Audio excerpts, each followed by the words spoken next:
How's it going? Good. What we got? It's a sword. What's unique about these swords, they're from the Napoleonic Wars. That's cool. I'm here today at the pawn shop to sell 3 of my swords. I would like to get $6,000. They represent 3 different countries. This one is British. Okay. This one is Prussian. And this one's French. Swords from this era are really collectible. So I called Sean down to the shop to see how rare and collectible they are. They look great. Well, I will say you have good taste. I love this stuff. This is why I got involved with collecting arms and armor and then eventually dealing in it. Okay, so the big question is, what are these things worth? Let's go back to the British sword. As is, it's a solid $1,500 to $2,000 sword. The Prussian sword, same thing, $1,500 to $2,000. So the last one, how much is this one worth? The French, a solid $1,500 to $2,500 sword. Oh, you're saying for like the 3, I can probably get right around 5 grand? Yeah, I mean, you're looking $4,500 to $6,500. All 3 of these swords are really great. They're authentic, wonderful. So what will we take for them? My bottom line is $3,100. Why 3,100, not 3,000? It's a reasonable question in my mind. I'll do the $3,000, but I cannot do a penny less. Yeah, I can make money at that. I think it's a win-win. I think that it was a fair price for both of us. Got a hero sword here for you. A hero sword. Yes, it was used by John Wayne in Rio Grande. A guy claims he has a sword that was used by John Wayne in one of his biggest movies. So I called a guy who knows a thing or two about John Wayne, his son, Ethan Wayne. I think we should start with the certificate of authenticity. This certificate of authenticity is signed by Eddie Marks, who runs the company. I know Eddie, and he's just a phone call away, so I think to really get to the bottom of it, we call him up and we send him the COA because his signature's on it. Eddie. Yes. It's Ethan.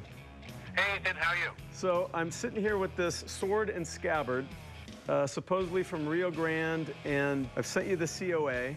This document is a piece that obviously someone went through great lengths to put together. Western costume doesn't have a specific certificate of authenticity, especially this one.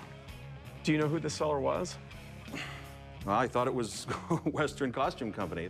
Wow. Don't shoot the messenger. I'm so devastated. I'm devastated. I really am. I mean, it's one of my prized possessions.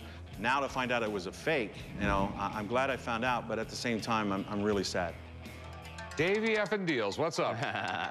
The oldest samurai sword that you've had in the shop. It's like 1500 era. Okay.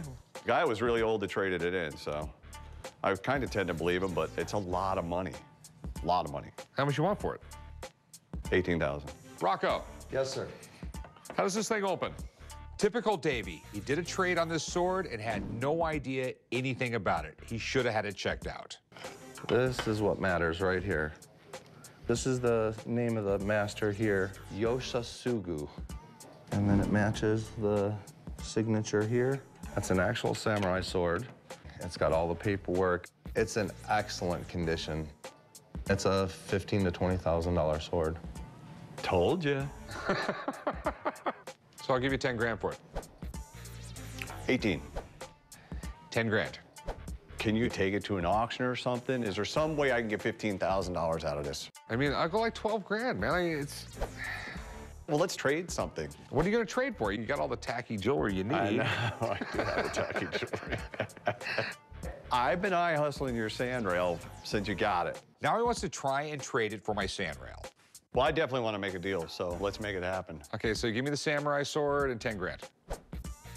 Samurai sword, 3 grand. So give me the samurai sword and 8 grand. But that's like the best I could do.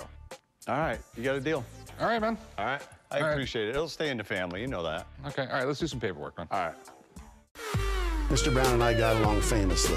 Why he tittled through a past, I caught the ball myself. It's got a name engraved on it. How did you end up with this?